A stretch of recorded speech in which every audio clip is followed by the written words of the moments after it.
নির্বাচন, জাতীয় সংসদ নির্বাচন বহু বহু বছর পরে বাংলাদেশে অনুষ্ঠিত হতে যাচ্ছে। এই নির্বাচনের জন্য আমরা দীর্ঘ লড়াই করেছি, আমাদের বহু সাথী জীবন দিয়েছে। এমনকি অতি সম্প্রতি গত 24 সালে জুলাই আগস্ট মাসে আমাদের সাথীরা, আমাদের সন্তানেরাও জীবন দিয়েছে। সেই নির্বাচন আগামীকাল ভোর 7:30 থেকে শুরু হবে। আমরা খুব আন্তরিকভাবে আশা করছিলাম যে যারা এই লড়াইয়ে যুক্ত ছিলাম, নির্বাচনে মূলত তারাই অংশগ্রহণ করছে, ফলে আমাদের সাথীদের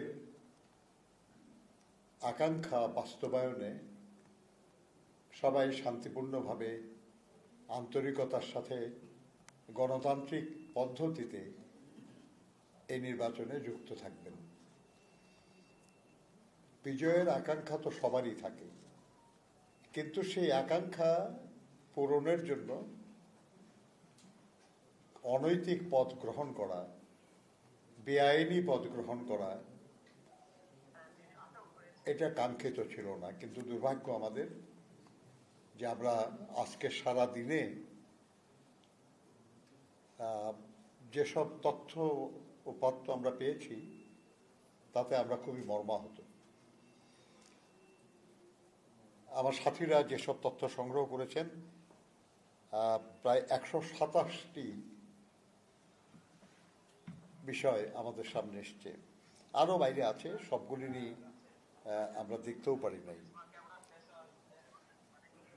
এগুলো অনেক কিছুই আমাদের হতাশ করে, কিন্তু একটু আগে মাহাদি যেমন বলছিল যে মানুষের গণতন্ত্রের প্রতি ভালোবাসা, পরিবর্তনের আকাঙ্ক্ষা এতই তীব্র যে কষ্টের বিষয়গুলি অতিক্রম করার সাহস আমাদের আছে। ফলে আমি মনে করি না যে যাই কিছু ঘটছে সেটা নির্বাচনকে ব্যাহত বা ক্ষতিগ্রস্ত করতে পারে। আপনারা আজকের আগেও আমাদের স্পোক্সপারসনের কাছ থেকে শুনেছেন, পত্রপত্রিকা আপনারা যা দেখেছেন আমরা তার চেয়ে কম দেখেছি। আপনারা যা দেখান আমরা তাই দেখি, আপনারা যা লেখেন আমরা তাই পড়ি, কিন্তু আপনারা তার চেয়ে অনেক বেশি দেখেন, অনেক বেশি পড়েন। কাজে আপনাদেরকে নতুন করে বলা খুব একটা প্রয়োজন আছে বলে মনে করি না।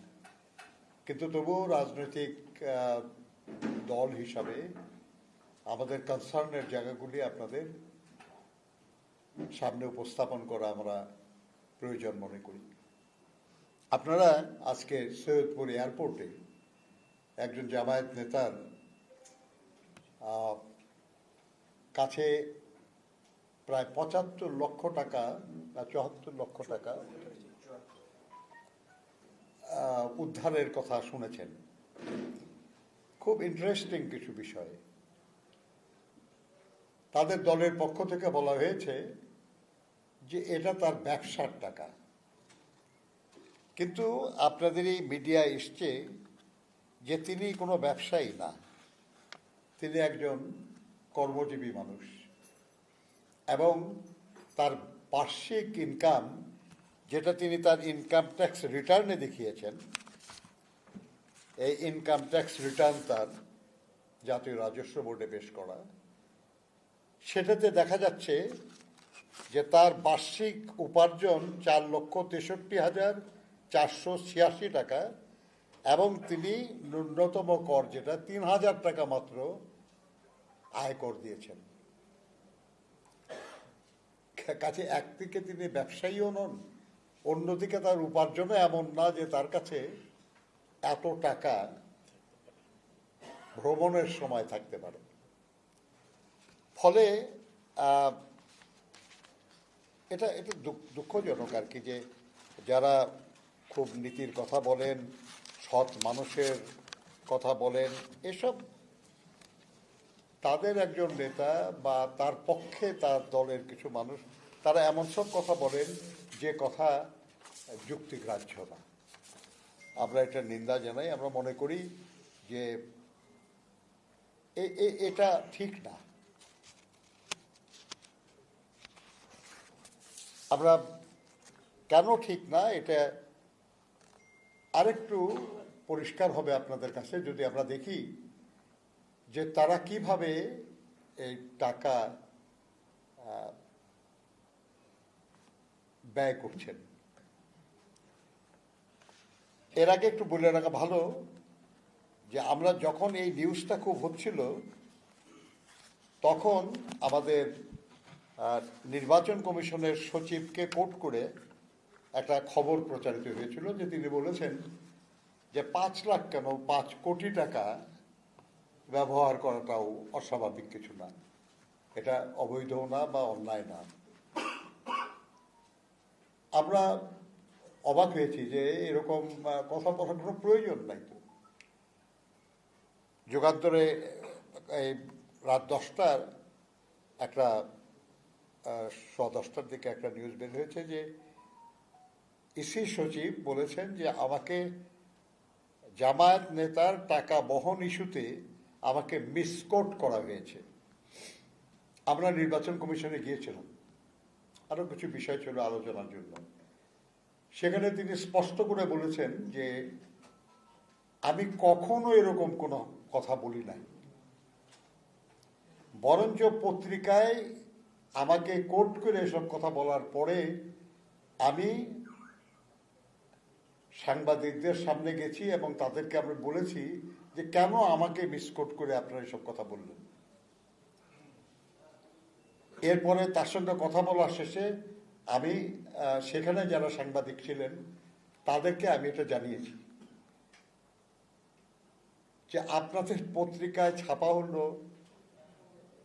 টিভি স্ক্রলে প্রচার হলো যে উনি এই কথা বলেছেন, কিন্তু উনি চিফ ইলেকশন কমিশনার এবং আরেকজন কমিশনারের সামনে বললেন যে উনি এরকম কথা কখনো বলেন নাই, বরঞ্চ সেই কথায় অসন্তুষ্ট হয়ে তিনি আপনাদেরকে জানিয়েছেন যে এমন কোনো কথা তিনি বলেন নাই। তো এটা কোনটা সত্য? এই দুটার একটা তো আমরা পার্টি না, আমরা জানি না।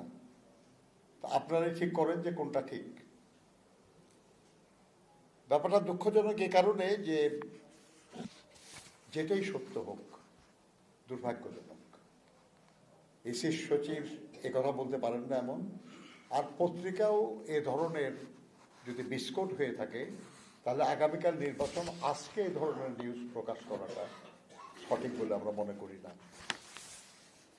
বন্ধুগণ, আমরা যেসব খবর দেখেছি এবং আমরা বলতেছি সেটা হলো এর মধ্যে একটা আসছে যে শরীয়তপুরে 7.5 লাখ টাকা সহ জামাত কর্মী আটক, 2 বছরের কারাদণ্ড।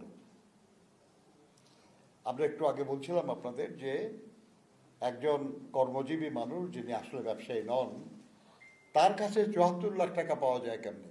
কেন? এটা একটা দৃষ্টান্ত। কেন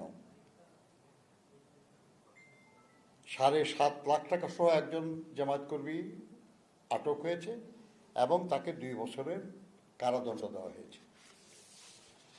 রাজশাহীর পরানপুরে ভোট কেন্দ্রে 6 জামাত কর্মীকে আটক রেখেছে জনতা। সেখানেও আর্থিক বিষয় সংশ্লিষ্ট এবং ভোট কারচুপির লক্ষ্যে ভোট কেনার বিষয় জড়িত। রাজধানীতে ভোট কেনার সময় জামাতের সূত্রাপুর থানা জামাতের নায়েবে আমির মোহাম্মদ হাবিবকে আটক করে জনগণ এই সময় নির্বাহী ম্যাজিস্ট্রেট সত্যতা নিশ্চিত করে তাকে 2 দিনের কারাদণ্ড দেন। একজনের 2 বছরের আর একজনের 2 দিনের। মুরাদনগরে টাকা বিতরণের অভিযোগে জামায়াতের নেতা আটক।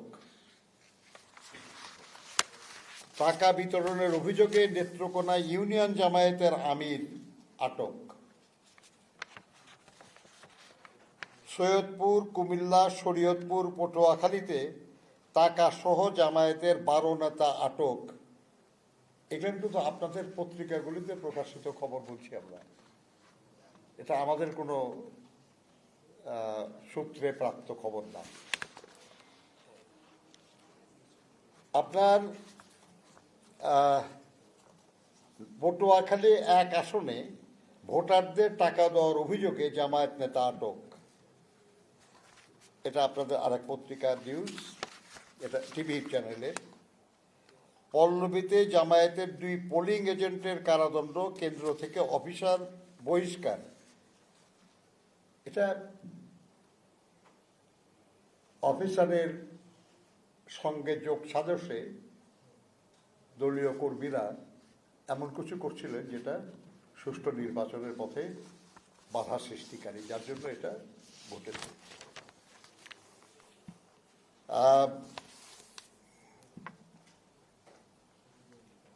ভোটারদের টাকা বিতরণ, শিক্ষককে কারাদণ্ড, এটা চাঁদপুরে ঘটেছে। ভোটারদের টাকা বিতরণের সময় আটক এবং 3 জনের জেল, এটাও চাঁদপুরের ঘটনা।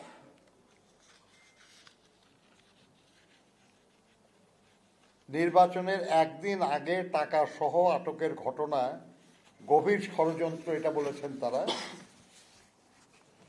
এবং এই ব্যাপারে ইসির পক্ষ থেকে বলা হয়েছে যে যারা আটক করেছে এই ব্যাপারে তারাই জবাব দেবেন যে কেন আটক করেছেন তারা।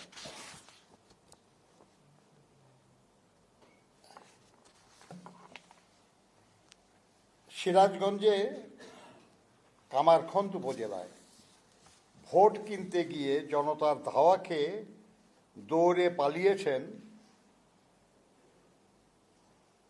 ঝাউল ইউনিয়নের 3 নম্বর ওয়ার্ড জামায়াতের আমির মোস্তাক সরকার। আজকের নিউজ।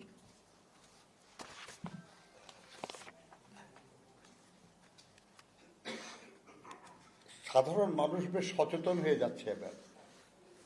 নোয়াখালীতে জামায়াতের লোকজন হ্যান্ডবিল ও টাকা সহ জনতার জেরার মুখে। আপনারা জানেন যে আজকে হ্যান্ডবিল বিলি করার কথা না, কিন্তু এই হ্যান্ডবিল বিলিটা ছিল টাকা বিলির একটা অছিল। এর আড়ালে তারা ওই কাজটা করতে গেছিল এবং সেই জন্য জনগণের জেরার মুখে পড়েছেন।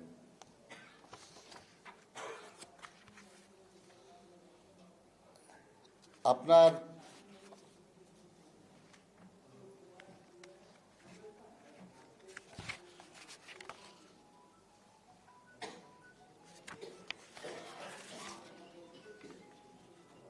এগুলার কিছু আছে, অন্য বিষয় একটু পরে আমরা এগুলো আপনাদের সামনে উপস্থাপন করব।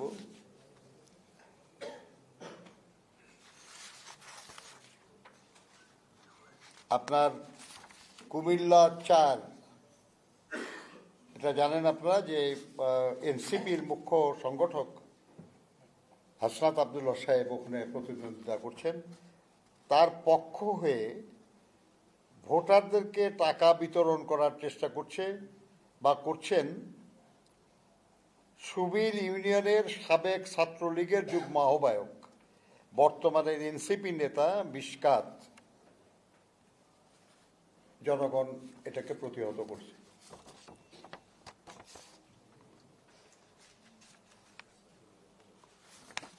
অস্ত্র সহ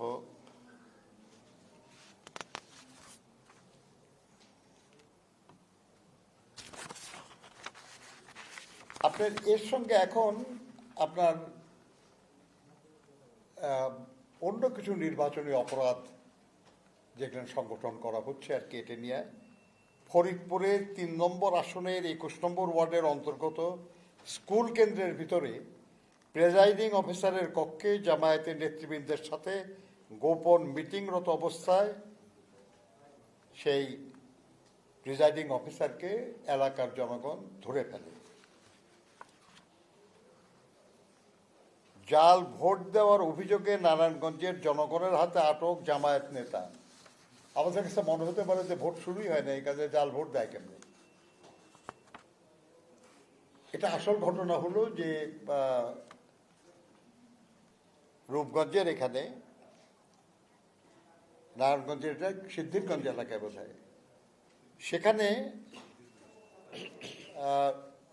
স্ত্রী প্রিজাইডিং অফিসার এবং স্বামী একজন জামায়াত নেতা, তারা সেখানে তাদের কর্মীদের নিয়ে হা ভোটে সেল দিচ্ছিলেন।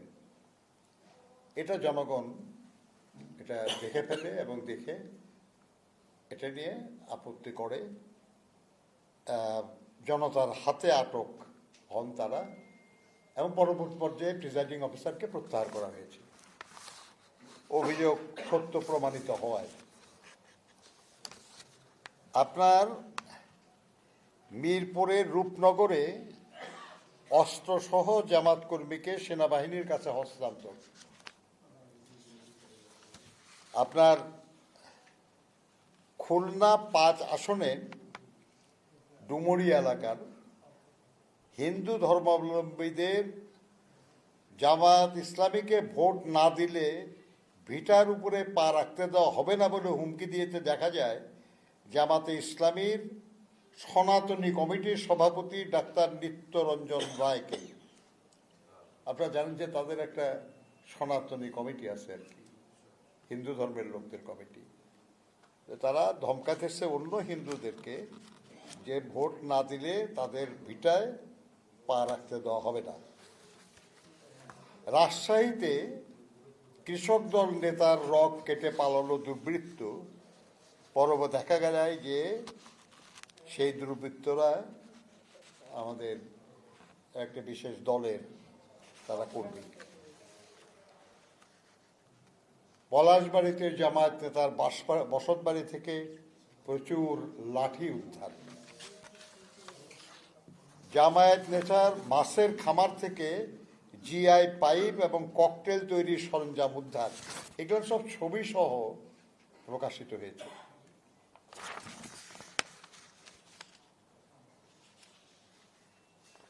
দাঁড়িপাল্লার এজেন্টদের স্বাক্ষরিত 23টি রেজাল্ট শিট জব্দ।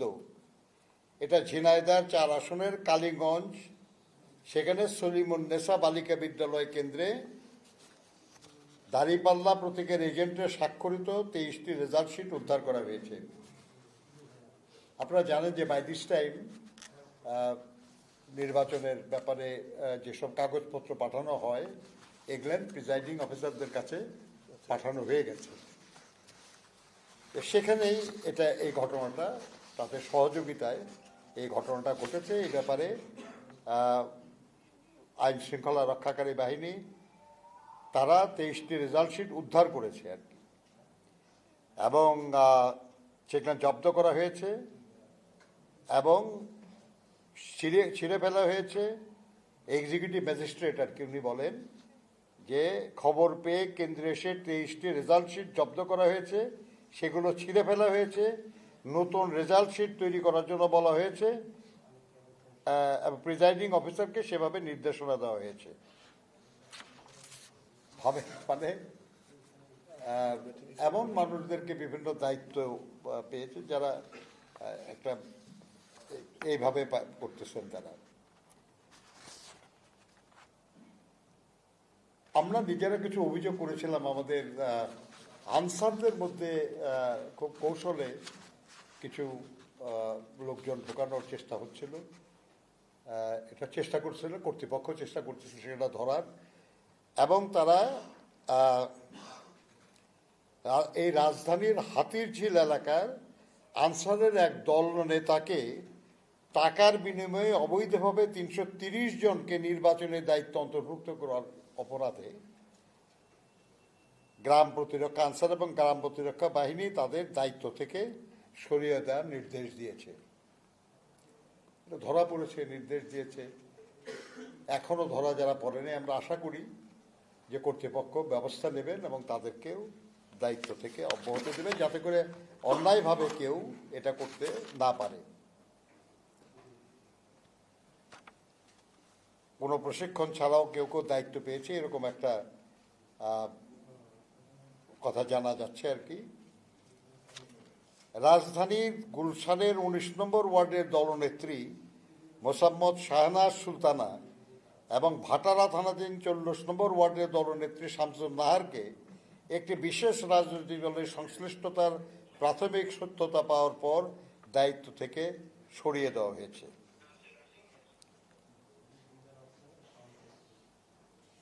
এখানে আরেকটা বলা হচ্ছে যে হাতিরঝিল থানার 22 নম্বর ওয়ার্ডের শহর প্রতিরক্ষা দলের নেতা মামুন জনপ্রতি 400 টাকার বিনিময়ে ভুয়া সনদ তৈরি করে প্রশিক্ষণবিহীন 330 জনকে নির্বাচনের দায়িত্বে অন্তর্ভুক্ত করেছিলেন।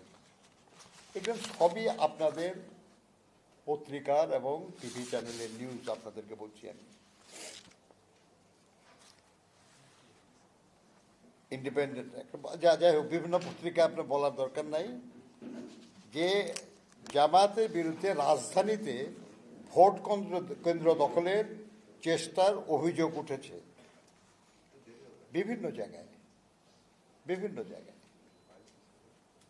আমাদের কাছে আমাদের অনেক নেতৃবৃন্দ অভিযোগ করছেন, যেমন সিদ্ধেশ্বরী গার্লস কলেজে সন্ধ্যা 7:30টার দিকে একটা বিশেষ দলের কর্মীরা ঢুকেছিলেন।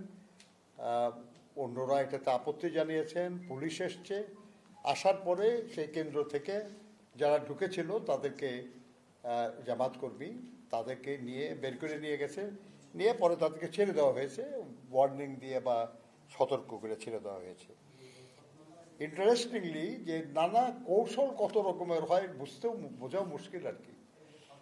আপনার কেরানীগঞ্জে ঢাকা 2 সেখানে তবলিগ পরিচয় দিয়ে জামাতের কিছু কর্মী তারা বিভিন্ন মসজিদে উঠছে। তাদের আচরণ বা কাজকর্মে সন্দেহ হয় মুসল্লিরা, তারা এটাতে সন্দিহান হন এবং পুলিশকে জানান।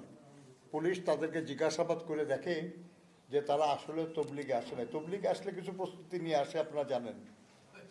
সেটা তাদের না দেখে পরে তাদেরকে বের করে দেওয়া হয়েছে।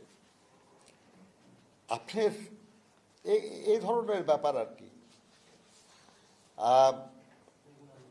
আপনার সিদ্ধেশ্বরী গার্লস কলেজ, এটা হল যে আব্বাস সাহেবের এলাকা।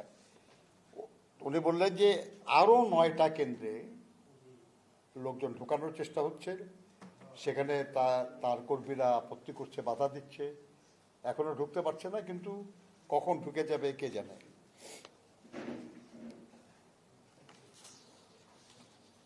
আপনার ভোট নিয়ে বিরোধের জেরে সংখ্যালঘু পল্লীতে হামলা এবং অগ্নিসংযোগের অভিযোগে নীলফামারী ডোমার ডিমলা আসনে নির্বাচনী উত্তেজনা চলাকালে সংখ্যালঘু সম্প্রদায়ের বাড়িতে হামলা এবং অগ্নিসংযোগের ঘটনা ঘটেছে বলে একটা রিপোর্ট হয়েছে টেলিভিশনে আর কি।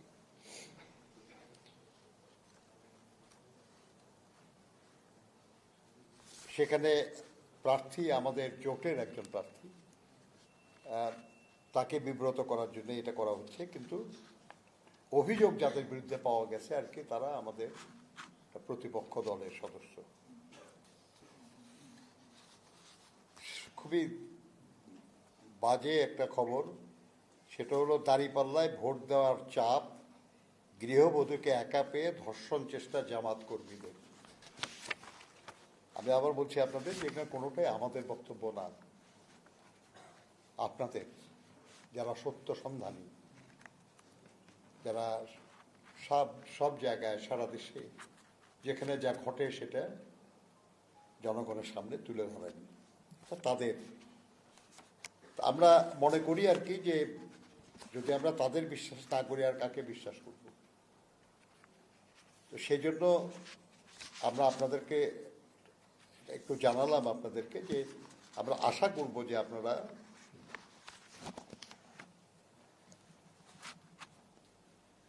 বিষয়গুলি নিয়ে সচেতনতা সৃষ্টির চেষ্টা করা, যারা মন্দ কাজ করছে তারা যাতে ডিসকারেজড হয় এমনভাবে খবরটা উপস্থাপন করা, এবং অন্য কেউ যাতে এরকম কোনো অপরাধ না করতে পারে, সেটা যে দলেরই হোক, সেজন্য জনমত সৃষ্টির চেষ্টা করা। আপনি দেখেন মানে আমাদের দলের যুগ্ম মহাসচিব শহীদুদ্দিন চৌধুরী অ্যানি 2বার এমপি ছিলেন তিনি। হঠাৎ কিছু টিভি চ্যানেলে আমরা দেখলাম যে একটা খবর প্রচারিত হচ্ছে যে তার গাড়িতে নাকি ৮০ লক্ষ টাকা পাওয়া গেছে। বিষয়টা খুব বিব্রতকর যে আমাদের একজন নেতার গাড়িতে এত টাকা পাওয়া যাবে কেন? কারণ ওনার নির্বাচনী এলাকায় তো মোট নির্বাচনী খরচ, অ্যালাউড খরচ হলো ৪৫ লক্ষ টাকার মতো। কাজে ৮০ লক্ষ টাকা পাওয়া তো অত্যন্ত বেআইনি কাজ। তিনি এরপরে তার একটা ভিডিও, সেটাও আবার বিভিন্ন জায়গায় প্রচারিত হচ্ছে। সেটা হলো যে আগামীকাল নির্বাচন, আজকে সব প্রার্থী তাদের নির্বাচনের এলাকায় বিভিন্ন কেন্দ্রের খরচ পাঠান। সারাদিন সেখানে এজেন্টরা থাকে, তাদের একটা খরচ আছে। নির্বাচনী ক্যাম্প আজকে রাত্রি থেকেই চলতেছে, কয়েকদিন ধরেই, কিন্তু বিশেষ করে আজকে রাত্রে সেখানে লোকজন থাকবে, এটা খরচ আছে। আর একটা বড় খরচ হলো যে আপনারা জানেন যে আমাদের দেশের আইন অনুযায়ী ভোট কেন্দ্রে বা যে কোনো বুথে কেউ যদি ফলস ভোট দেয়, এটা নির্বাচনী এজেন্ট যদি সন্দেহ করে, তাহলে এটা চ্যালেঞ্জ করতে হলে ১০০ টাকা জমা দিয়ে চ্যালেঞ্জ করতে হয়। শহীদুদ্দিন চৌধুরী অ্যানির যে এটা পার হেড, মানে একজনের বিরুদ্ধে অভিযোগ করতে হলেও ১০০ টাকা লাগে। শহীদুদ্দিন চৌধুরী অ্যানির ১৩০টি কেন্দ্র আছে এবং ৮৬০টি বুথ আছে। আপনারা জানেন যে প্রত্যেক বুথে আলাদা আলাদা ভোট হয়। অভিযোগ করলে ওখানেই করতে হয়, কারণ এজেন্ট প্রত্যেক বুথে থাকে। তো ভাবেন আর কি যে এই ৮৬০টি বুথে আপনার হয়তো করা লাগবে না, কিন্তু প্রস্তুতি রাখতে হয়। এজেন্ট যান তার কাছে প্রস্তুতি থাকতে হয় যে ১৫টা, ২০টা, ৩০টা বা ৫০টা, এটা জায়গা অনুযায়ী নির্ভর করে যে সম্ভাবনা কোথায় বেশি জাল ভোট দেওয়ার, সে পরিমাণ টাকা রাখতে হয় তাদের কাছে। এই মিলিয়ে তারা ১৫ লক্ষ টাকা তার নির্বাচনী এজেন্ট ১৩০টা কেন্দ্রের জন্য নিয়ে ৮৬০টা বুথের জন্য তিনি নিয়ে যাচ্ছিলেন। এটা আইন শৃঙ্খলা রক্ষাকারী বাহিনী গাড়ি থামিয়ে তারা জানতে চান আর কি যে কি আছে। তারা সেখানে ১৫ লাখ টাকা পান এবং তারা জিজ্ঞাসা করলে তারা বলে যে এই টাকা এই কাজের জন্য। তারা হিসাব করে দেখেন এটা রিজনেবল এবং তার যে নির্বাচনে ব্যয়ের যে লিমিট তার মধ্যে পড়ে। এটা দেখলেন ওখানকার জুডিশিয়াল ম্যাজিস্ট্রেট। আইন শৃঙ্খলা রক্ষাকারী বাহিনী জুডিশিয়াল ম্যাজিস্ট্রেটের কাছে নেয়। জুডিশিয়াল ম্যাজিস্ট্রেট এটা তদন্ত করে, জিজ্ঞাসাবাদ করে, এটা ক্লিয়ার হয়ে তাদেরকে ছেড়ে দেয়। তারা বিভিন্ন এলাকায় চলে গেছেন কেন্দ্রগুলিতে দেওয়ার জন্য। একটা বিশেষ দল এটা একটা খবর বানালো যে ৮০ লক্ষ টাকা পাওয়া গেছে। শহীদুদ্দিন চৌধুরী অ্যানি নিজে আরেকটা ভিডিও করেছে এবং করে বলেছে যে আসল ঘটনা হলো এই। সবচেয়ে ইন্টারেস্টিং হলো যে আমাদের একজন ইউটিউবার, তার একটা দেখলাম আমরা আর কি, আমাদের অফিসে বসে দেখতেছিলাম, আমাদের এক বন্ধু বের করে দেখালেন। উনি বলতেছেন যে শহীদুদ্দিন চৌধুরী অ্যানির গাড়ি থেকে ২ কোটি টাকা পাওয়া গেছে। ভাবেন, ১৫ লাখ, ৮০ লাখ, ২ কোটি।